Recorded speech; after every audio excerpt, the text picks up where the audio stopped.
All right, Kent. Yes, Pac. So you just made a film. Mm-hmm. We just made a We film. did just make a film, yes. But you directed it. Mm-hmm. I helped you produce it. Mm-hmm. But a very personal film. Yes. Can you tell me a little bit about Canadian Adobo? Canadian Adobo is a documentary that really honestly stemmed out from my first documentary, which was called Kalinga, which means care in Filipino. And Canadian Adobo is almost like a follow-up to it. It's just an indirect follow-up to it. And it's about an intimate glimpse of the experience of overseas Filipino workers and their kids when they moved to Canada for the first time. What made you interested in this topic to begin with?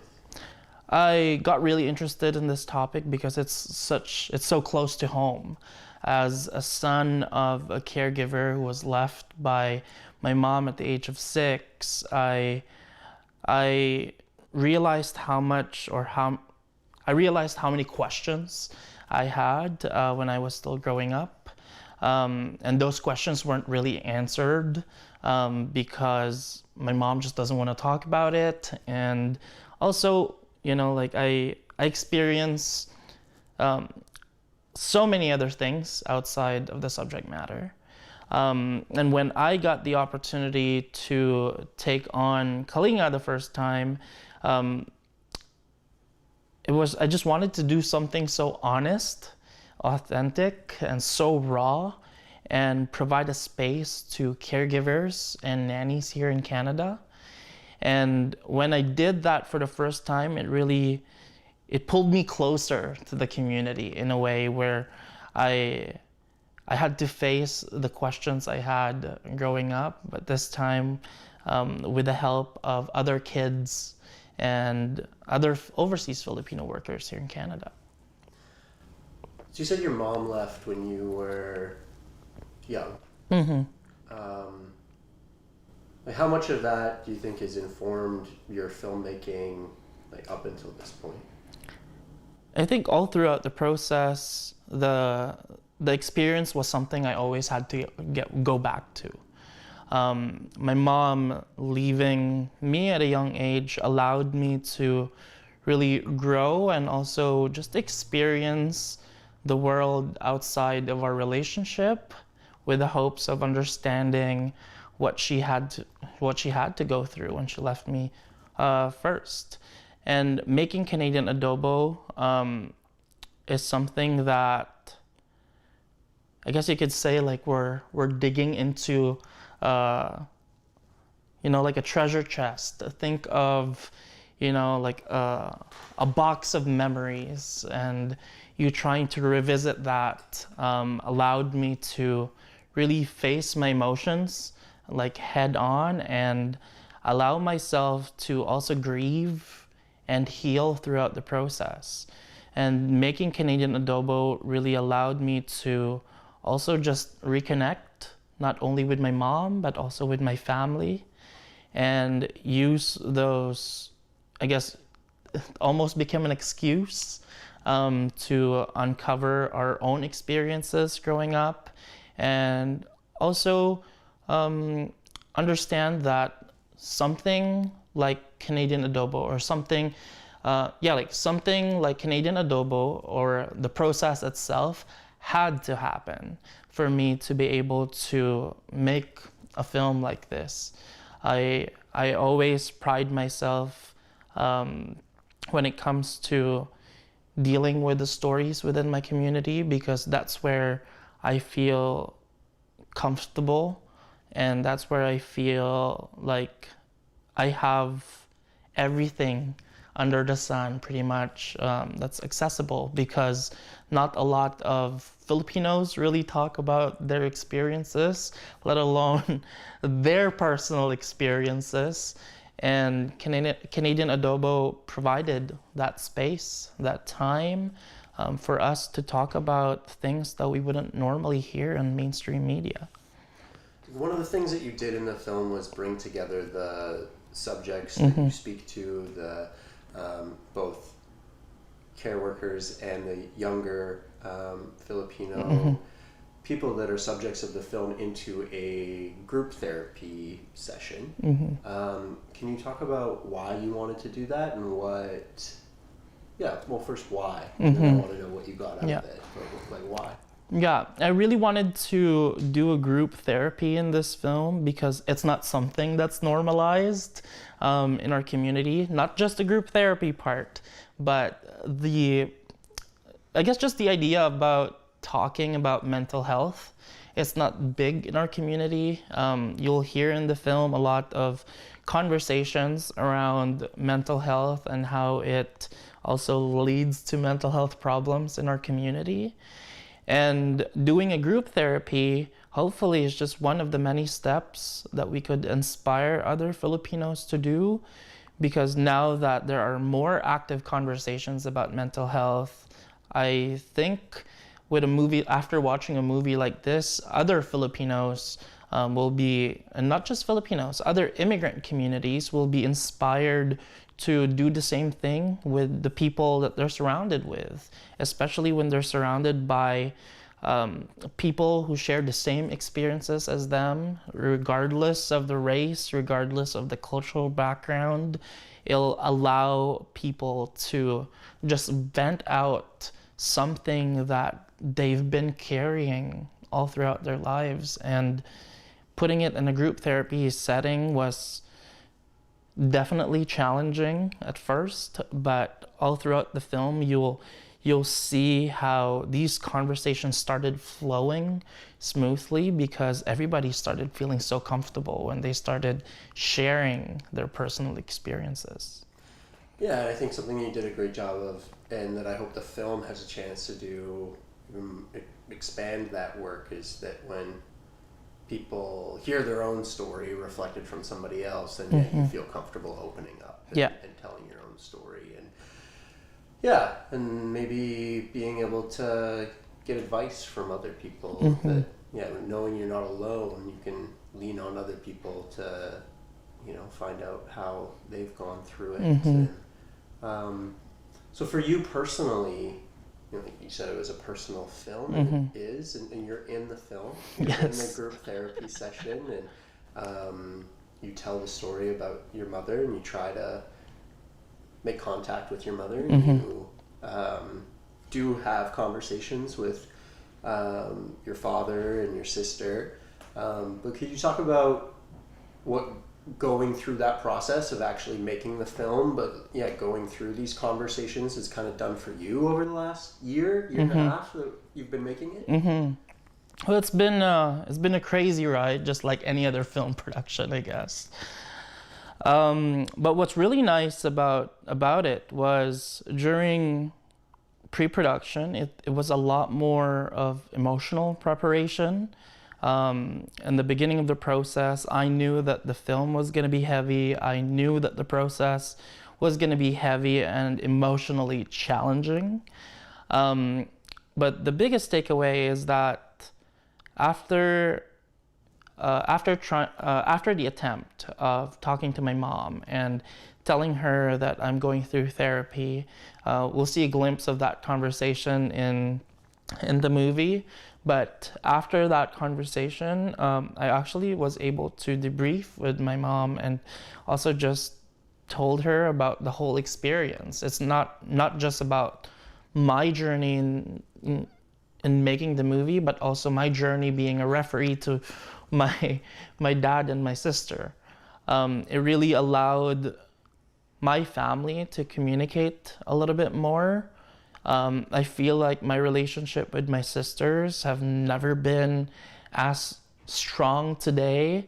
If it wasn't for the movie, I really appreciate the fact that making this movie allowed me to be more connected to my siblings, just in terms of, I guess, the schedule of us talking in a week. Now it feels so refreshing to wake up in the morning and the first order of business is hop on a group video call with my siblings and just catch up.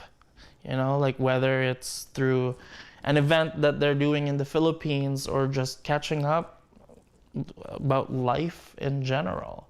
I think making Canadian Adobo kind of showed to my siblings how committed I was into understanding not just my experience, but our experience as a whole, especially two of my siblings, because I was there with them when my mom and dad weren't around.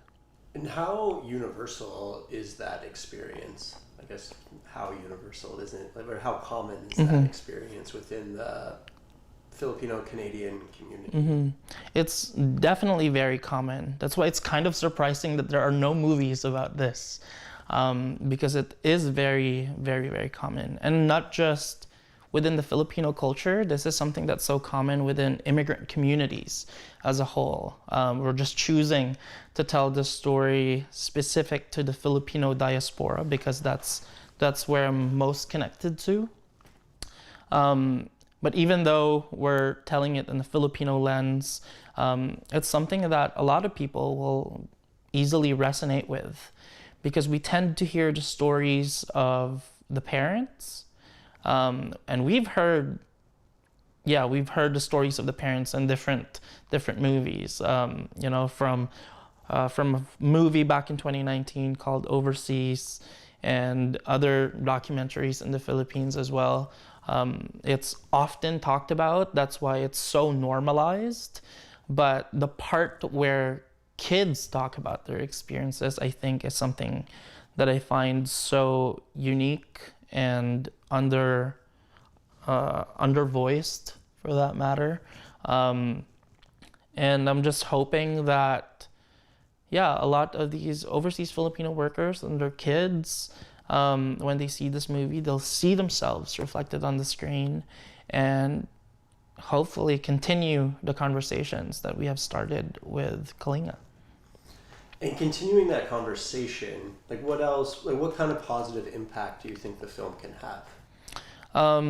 I think there's a lot of positive impacts that this film will have. One, it can be used as a tool to educate, not just educate Filipinos or immigrant communities what life is here in Canada, but also just educate in a way about. Again, what was the question again? I lost my train of thought. What kind of positive impact could the film have? In terms of positive impacts for the film, I think there's so many, and I'm really, really hoping to shoot for the stars in terms of impact. One, we can use this film as a tool to educate future immigrants who are planning to come here to Canada and consider their decisions. Because through the movie, they'll have an idea about the repercussions of their decision when they move to a new country. Second, it will have a very relatable and long-lasting impact for kids to see themselves on screen. It'll allow them to feel okay and they'll feel that their feelings are validated through the movie. So it's totally okay to feel a certain level of remorse towards your parents because of their decisions. But the movie will also teach you how can you go around that feeling and use that feeling to, fix what else you can fix with your families. How do you grapple with that? Because I think it's a really interesting, I think kind of dichotomy, if that's the right word, that a lot of people in the film sit with, especially your sister. You really notice it in your sister of being like, I should be thankful for the opportunity that you've given me to be here, but also at the same time, this is challenging and hard, and I'm not actually sure if this was the right decision that you made. How do you sit with that? I think it all comes down to just communication. If if my mom, like just an example, if my mom left me at a young age, and during the time that I was growing up, she was communicating what she's going through. She's communicating her plans. She's communicating, like in 10, 15 years, I want all of you to be here with me. All throughout that year, like those years, we would have kind of like put our heads, or we would have been mentally ready when the time came.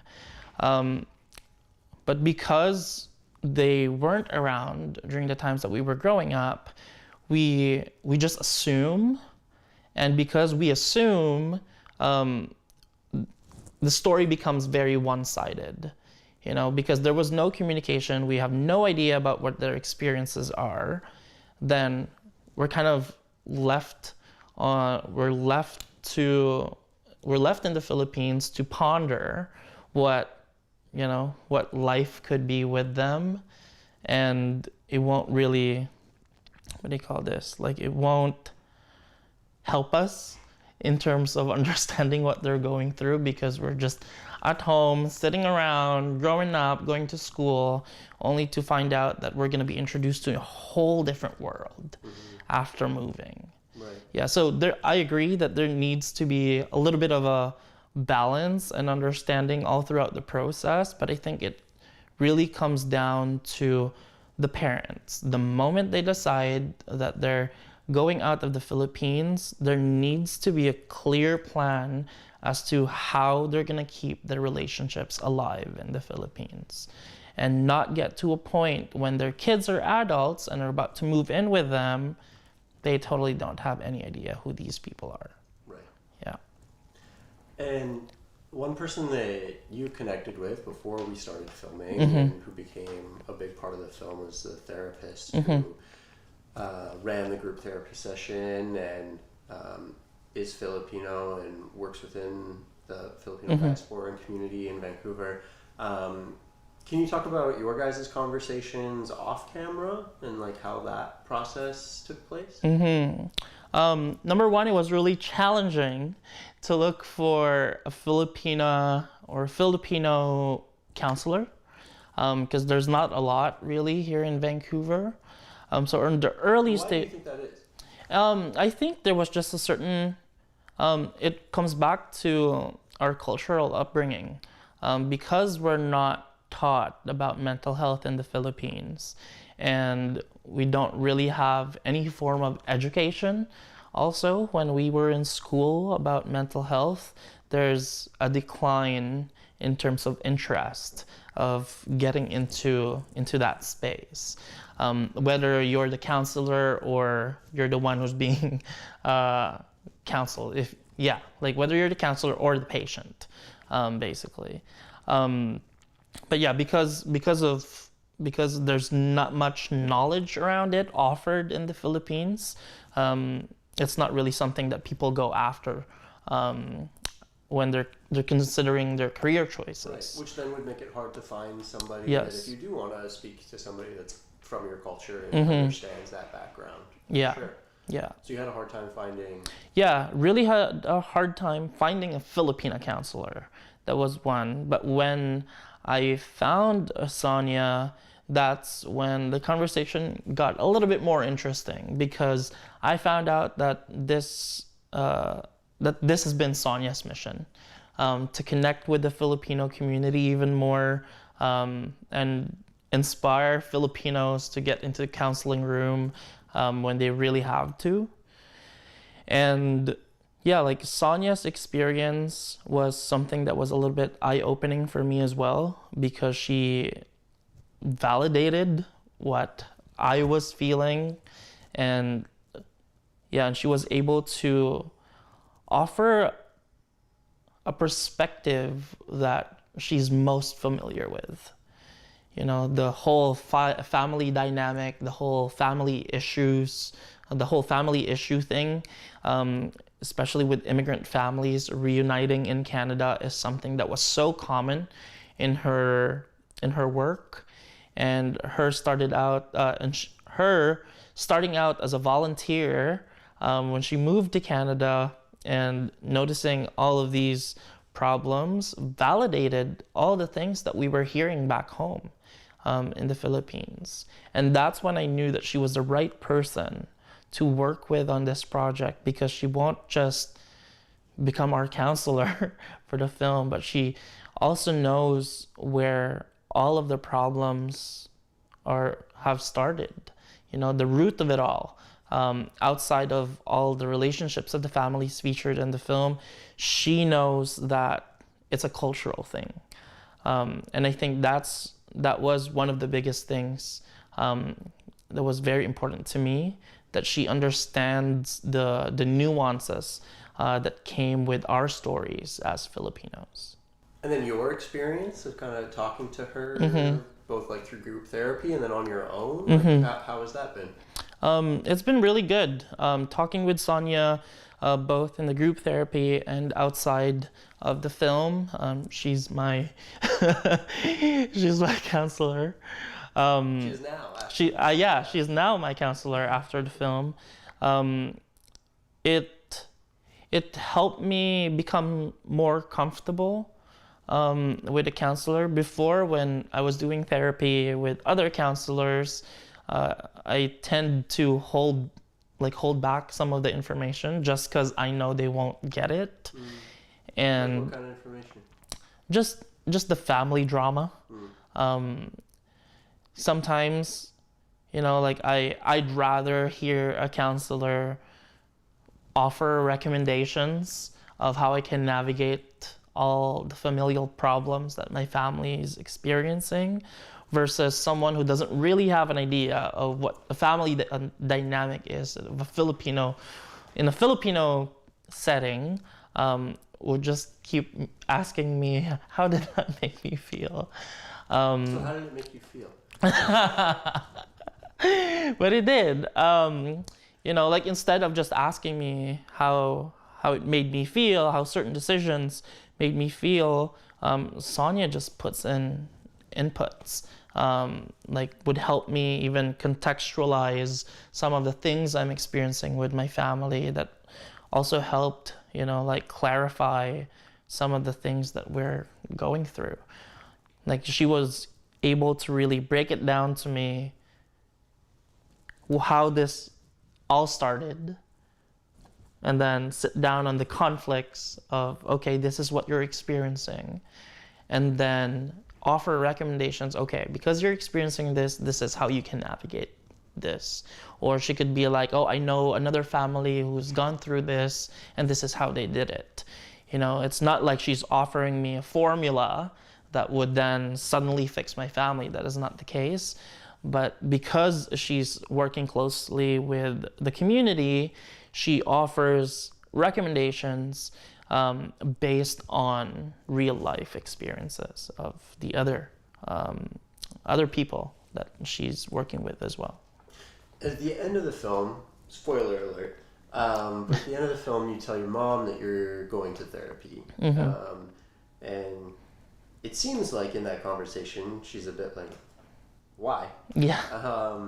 How has your family kind of responded to you talking to a counselor, and has that changed over time? Since the filming of the making of the film, I believe it's changed. I think they're more accepting now. Every time I tell my dad, hey, Pa, I have a therapy session, at this date, he's like, okay, do your thing. Or with my mom, when I tell her, Ma, I have a therapy session coming up, and she would be like, okay. But before, and in the movie, you'll hear her say, why? Why are you doing it? You're just overreacting. You could just brush it off. But this is something that's so typical in the Filipino culture. When you open up to your family members about mental health, they always tell you just brush it off, or just go to the church, pray it off. Everything's gonna be okay. It's all in your head. One thing I do agree that it is in your head. But other than that, they need to be a little bit more open and accepting that these things do happen and that it's okay. And yeah, and if there's a way for them to make it easier for us to deal with it, even better. But if they're not really doing anything about it, I think they should just show some kind of support, and I guess just a little bit of a validation that yes, it's okay. Do what you gotta do, and so far it's been great. I don't talk to them about it anymore. No family therapy session coming anytime soon. No. I think that's and in Sonia's words, it's a lifetime commitment. So sometime in the future, but not in the next 5 years. Fair. So a big part of the film was you actually going into the homes of the people that you met and agreed to be part of the film. Can you talk about that, the intimacy that you needed to build with the people that are part of the film, like, because people were talking about things that are quite emotional, and things that they don't talk about, not just in front of a camera, but don't really talk about at all. For some people, I'm sure these were the first times that they had even vocalized what was going on. Can you talk about the kind of relationship that you need to build with people in order to do that? Yeah, well, first of all, before making this film, I conducted pre-interviews. I reached out to schools and community members that have existing relationships with kids of immigrants. And then I think I did about 25 pre-interviews with kids. And I've expressed right off the bat intention as to why am I making this movie. I talk about my experience first, so they can get comfortable in their own seats. That's okay to talk about the things that I was sharing. And because I initiated a conversation with the intention of why I'm making the movie, it allowed them to feel a little bit more secure that I was the right person to share their experience with, and that I was also the right person to just like do a deep dive basically of their stories. In the beginning, when we've locked our subjects, I've done some check-ins as well with the families separately. So I made sure that the conversation I'm having with the kids and the conversations I'm having with the parents are two different conversations and not as one, because I wanted to make sure that the kids kind of don't hold back some things that they've experienced because they know that their parents are going to be hearing it, and which was so cool to do, because we really wanted to make it sound like these two entities are talking side by side, but that's not really the case. We interviewed the kids separately, interviewed the parents separately, and then the group therapy came together with everyone in it, almost everyone in it. But yeah, I think it was really important for me to communicate the intention, what we're doing on the day, and what we will be doing after the shoot. Because then it set up all of the participants in the movie a certain level of expectation, whatever stage of production we're on. And now that the film is almost done, now they know that it's gonna get released on TV at some point, that it's gonna play in film festivals at some point, and that we'll be hosting community screenings as well. And because all of those things are communicated to them ahead of time, they sit on it and then they figure out who's going to what event. Depends on the level of importance, I guess, of what needs to be done for the film. I'm happy to say there's at least, one representative per family in all of the decision making that we've done for Canadian Adobo. That's great. You obviously got a lot out of making the film and creating deeper relationships with your family. Do you think that the other participants did as well? I definitely think the other participants have a huge takeaway from the making of this movie. I can just pull it. Wait. We got props. We got props here. So on the day of our screening, remember Gia and Kate were late. So I told them I will just send you a cut that you can watch tonight when you get home and let me know if there's anything that you're not comfortable with. And waking up to this message was so beautiful. Gia messaged me and said, OMG, Kent, it's a good thing that we didn't make the screening because I cried so much even after I watched it again.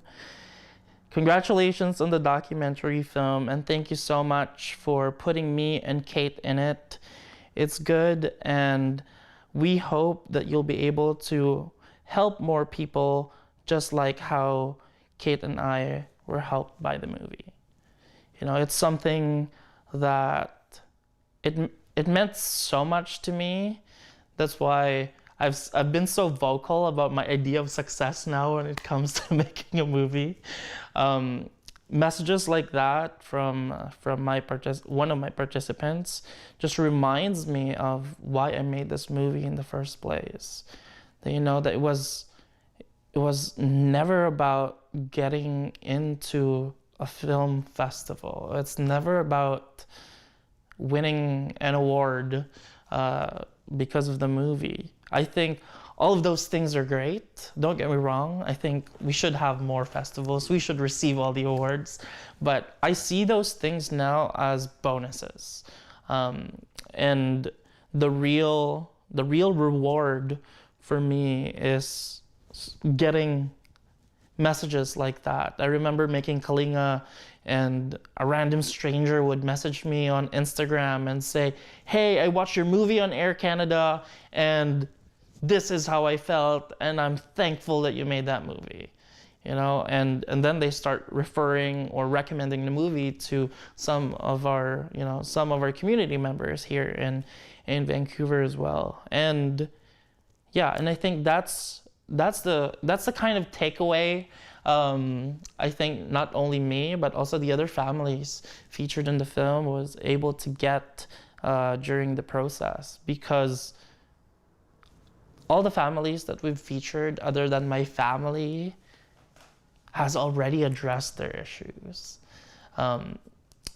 They've already gone through the challenges of communication. They've gone through the challenges of digging through the past and communicating to each other what their experiences were. And because they were able to do that, or those things, they were able to figure out a solution. They were able to, now they schedule hangouts. They schedule, when they book or they find events that they can do as a family, they do it together. I remember when we were filming at the Pinoy Festival, like Angel, one of our participants, said, oh, I wish Mom was here. She was working, but I hope she was here. So because of the movie, it really allowed families to just have a stronger relationship today, and just communicate, which I think is a really, really big thing for our culture and our community. I think for everyone. Mm-hmm. So this was the second documentary kind of in this subject. Mm-hmm. And you made a short film that was kind of also in this topic. Do you think that this is now kind of like put to bed for you, or do you think you want to do something else also in this like subject matter in the form of a film, or have you decided? I think I have the project in mind. There is a third one. There is a third one, but with that said, I think Are we gonna make it? Pitch it to me. I think I'm ready. I'm ready to close the chapter with caregivers and nannies in terms of like sad, happy but hopeful kind of film. The next one, the one that I co-wrote is still about caregivers and nannies, but it's in the form of comedy. So I think emotionally, I'm done with the subject matter. I think I've done my best and I've done my due diligence to make sure that all the elements within the subject matter are tackled and voiced out. The dream now is to make something that's fun and crazy in terms of mood and tone, because I think the next dream is to invite caregivers and nannies and their kids to be in a screening where they can see themselves reflected on screen, but the room's filled with laughter and enjoyment. I think Canadian Adobo is not a joke in terms of its emotional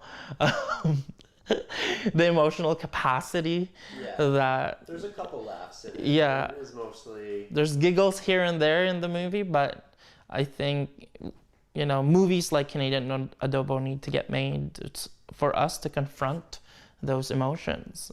And I think I've confronted my emotions many times in the making of this film, and I think something light and just promising would be the goal next, but in no rush, of course. But I think after this film, I'm gonna try and explore more genre filmmaking, more in the thriller, horror, comedy side of things. Comedy would be fun. Like, Yeah. I can see it. Like, just More tears, but motivated by laughter. You should write something. I don't know what your idea is, but as you were talking, I was like, so my grandma lives in a care home, and literally everyone who works there is a Filipino woman. Yes. And it would be pretty funny to do like a buddy comedy with like an elderly white woman and a like younger Filipino care worker. I agree. Velma and Louise style, but like a little cop. Like a buddy cop movie, but between the two of them, it could be fun. Yeah, I agree. And another thing too, this is something that I've thought of way back. I guess I chose different ideas. But something to tackle here in Canada is how Canadians put their elders in home care, like senior homes. Because in the Philippines, that's not a thing. For sure. Our grandparents in the Philippines would live with us, and the family takes care of them. And I think that's something that could be interesting to be tackled, like with your idea alone, like with a Filipino and a senior white woman, like just sharing that experience would shed a light on that as well. What part of it do you think needs a light shed on it? I think just the difference in culture. I think, the part where, because for sure that caregiver who's taking care of that woman in a senior home would have his or her mom at home here in Canada. Right. And I know a lot of families as well who have started sponsoring their parents to go to Canada, like especially elder parents, which is kind of cool because Canada actually made it easier for immigrant families to sponsor the elders and their families. So we talked about what a Filipino audience might be able to get out of Mm-hmm. it, both back in the Philippines and then people who live Yes. here, Filipino Canadians. And what about a general audience of people like me Mm-hmm. who like, don't have much exposure to Filipino culture? What do you think a general audience can get out of the film? Mm-hmm. I think what the general audience can get out of this film is one, that this is what immigrant communities experience. That's one. I know that a lot of our audiences may not be immigrants, but they have friends who are immigrants. And movies like this can educate the general public in terms of what our experiences are and also give them an idea if they're still looking for their purpose or their mission as individuals. They can look at our communities as immigrants as a place to go to if they have the means to help. That's one. Second, like I mentioned earlier, Canadian Adobo might be specific, but I believe the film itself is very universally resonant. It doesn't just touch on immigration, but it also touches on how many jobs these people do in a day. It touches on their challenges of making ends meet.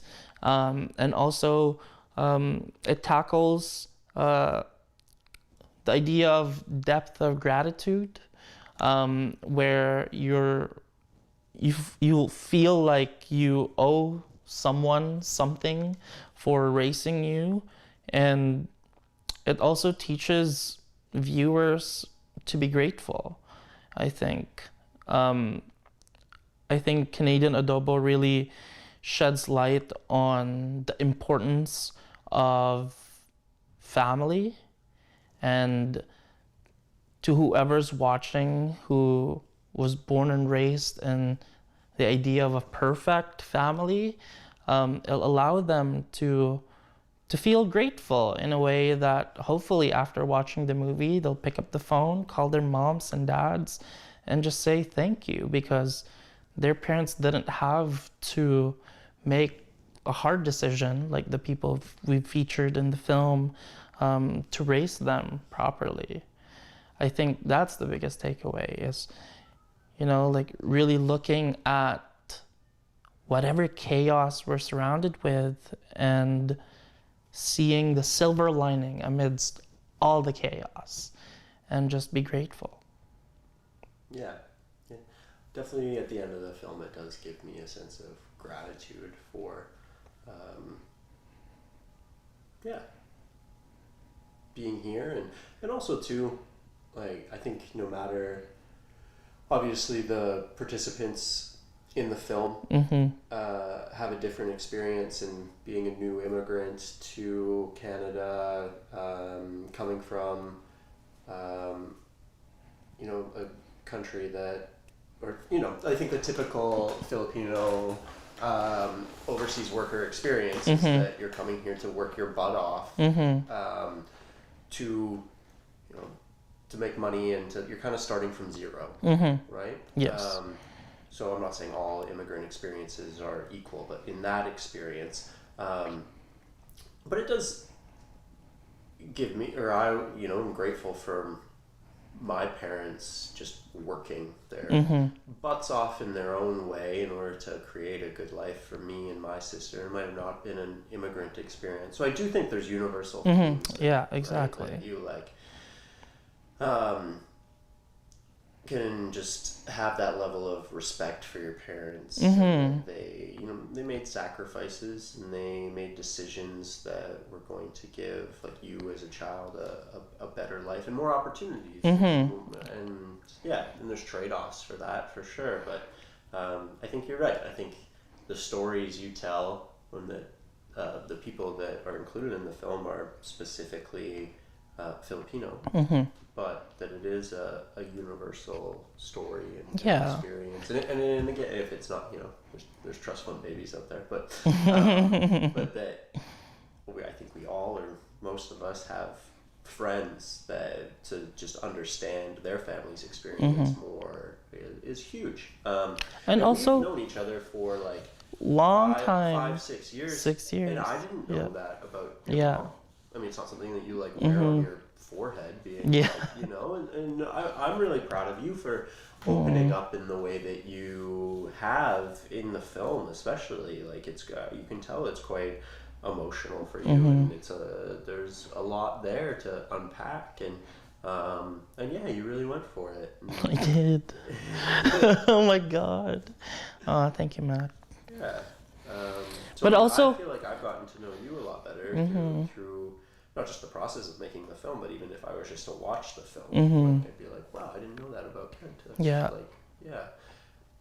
but also, I'd love to add that if it wasn't for Canada as well, as a country, we wouldn't be able to expose ourselves to better opportunities. And I guess part of the takeaways conversation of being grateful, I think it's also good to highlight that I am very grateful that I'm here in Canada, because Canada, although I had to press the reset button when I moved to Canada, like, it really opened up my mind as to what my limits are. And in Canada, sky is the limit. As long as you put in the work and you know who you are as an individual, you'll be able to take advantage of what Canada actually has to offer for you as an individual. And I think Canadian Adobo is one of those films that is a testament that although there's a lot of hurdles that we have to conquer as families, at the end of the day, we're in this country. There might be some things that we're a little bit unsatisfied of, but the reality is dreams are much easier to achieve here, even though you're trying to make ends meet on a daily, because you're surrounded by like-minded individuals who are all hoping to get out of that bubble and be successful with whatever they're doing. And, I'm not trying to discount hard work and luck, but I think because of what this country has to offer, we're able to do what we want to do. Because in the Philippines, I may be an aspiring filmmaker, but it's going to take me much longer to get to a point where I make movies that could compete in an international marketplace. And that's all worth how cold it is? No. No, it's not worth it. Go back. No. It is worth it. It is worth it. It's worth it. It's worth the cold. This country has been so magical in different ways, and I think if I was in the Philippines, I wouldn't be able to make a movie like this. It'll be seen very political. Yeah, I think I travel a lot, and I love traveling, and when I stay home or in Canada for too long, it's easy to complain about the place, especially in the winter. But of course. when you go somewhere else and you start missing home, and you come back here and it's like pretty good. Yeah. I was just in LA for like a month. Yeah. There's lots of opportunity there. And Yeah. It's amazing, but it's not quite the same. Yeah. Not quite the same of equal opportunity too. That somebody who has just moved here or within one generation, that there's there's a lot of upside to be had. And I like the word you used, the word equal. Equal opportunities. Because in the Philippines, it's really about who you know, whatever industry that is. As Filipinos, relationships always first thing on the line. It's either whether you want to get out of a ticket or you're just finding to do something for the meantime, that's something that's temporary. Like you can easily find a job if you know someone, if your grandma or your mom knows this person. But here, sure, there may be some advantages when you know someone in an industry that you want to work on. But going back to what you said, equal opportunities, regardless of background, regardless of your status in life, regardless of your educational background, I feel that, well, one, I think Canada still has to do something about immigrants moving here with bachelor's degree. I think it should count, especially if the educational system in the country that they're coming from is the same as Canada. Yeah. I think it should be okay. Places that are arguably better education systems than we don't recognize. Yeah.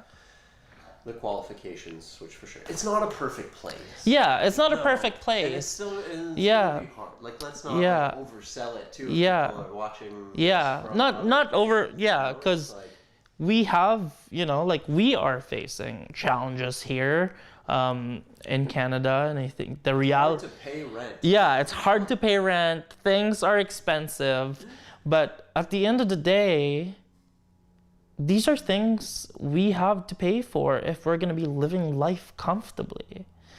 And I think that's what this country has to offer. That there's, that comfort is at an arm's reach, versus in the Philippines, you'll go to, a poverty-stricken area, they're making $1 per hour per day. That's not the situation here. So you're glad your parents did? Yeah. So I'm glad my parents made the move. I'm glad that I was just with Sahar, and even Sahar was telling Nicole and friends a couple days ago, yeah, Kent left and didn't say a thing. Nobody knew that he was gonna be leaving. And when you left the Philippines? When I left the Philippines. And why not? Why didn't you tell anyone? Just because I know it doesn't matter. What do you mean? Like, it wasn't gonna matter. You just preached the importance of communication. No, that it wasn't gonna matter for me to say goodbye to everyone in the Philippines, because part of me agreeing to move to another country was to have a new perspective in life and a new perspective on how life could be for me in terms of going back to school and then finding a new job, finding a job, and then pretty much restarting. Like, I have an opportunity to reintroduce myself to the rest of Canada. Because, nobody's perfect. I've lived a crazy life in the Philippines with vices, of course. But Tell us more. But I feel like, Canada was able to provide that space for me to take my time in terms of showing to people who I really am and how I've changed throughout the years. That's pretty cool. Yeah. There's definitely something special about getting an opportunity to reinvent yourself. Mm-hmm. Do you think there's something there around something we didn't really dive into in the film, Mm-hmm. but do you think there's something there of parents leaving and feeling kind of that opportunity to reinvent themselves, and that's almost why there's a lack of communication with back home sometimes? I think there is. There's a part in the film where Marites talks about her kids moving to Canada and that it was her dream. It's not her kid's dream to be in this country. And I think, like you said, part of the reason, I guess one of the reasons why they want to move out to a country, because they also want to prove something to themselves. That yes, they can provide. That yes, I can take care of my family when they're all here. And, I think although, family is the main reason why they're moving out of the country, I think part of it is also reinventing themselves. Because here, it's totally okay for you to be a mom and go back to school. In the Philippines, sure, it may be okay, but it's not socially acceptable. Like, in our culture, there's crab mentality where you start doing something good, your own peers are the reasons of you going back down. While here in Canada, you're a 50-year-old mom and you want to go back to school, get a diploma, get a bachelor's degree, and then pursue whatever you want to pursue after, you're free to do that. And and I guess to sum it all up, this conversation and the decision-making process before they moved to Canada, like families always, for Filipinos, moving to another country, it's always family. That's always the number one reason why they're moving to a different country. But I do agree that a portion of that decision is also to find themselves after moving out of the Philippines. Anything else that you want to say? I'm just excited. When's it come out? I guess we don't really know. Yeah, we don't know when it's coming out. If you're seeing this, it's come out. So if you somehow stumbled upon this before watching Canadian Adobo, go watch Canadian Adobo on TELUS. Yeah. And I'm just excited for this movie to come out. I feel like I can confidently say that I'm emotionally ready for this film to come out. Well, thank God. I know. I'm super emotionally ready for this film to come out. I'm super excited to hopefully do an impact campaign with the film, bring this closer to the communities that we've already touched with the first film. And hopefully, we can challenge the status quo and fix a policy or two if needed. And to make sure that, I'm just excited to remind everyone that caregivers and nannies are humans too. That this is not just my love letter to the caregivers and nanny industry, but also to their kids, the immigrant kids who are experiencing some challenges with their families.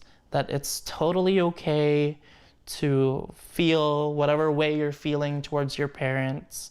You could be mad at them, but you're also going to learn that in order for you to have a very solid relationship with your parents, you're going to have to learn how to forgive as well. I'm really excited to hear more stories about the immigrant experience, because the 4 families we featured in this movie, including mine, are just a few of the families who are currently going through the same experience featured in the movie.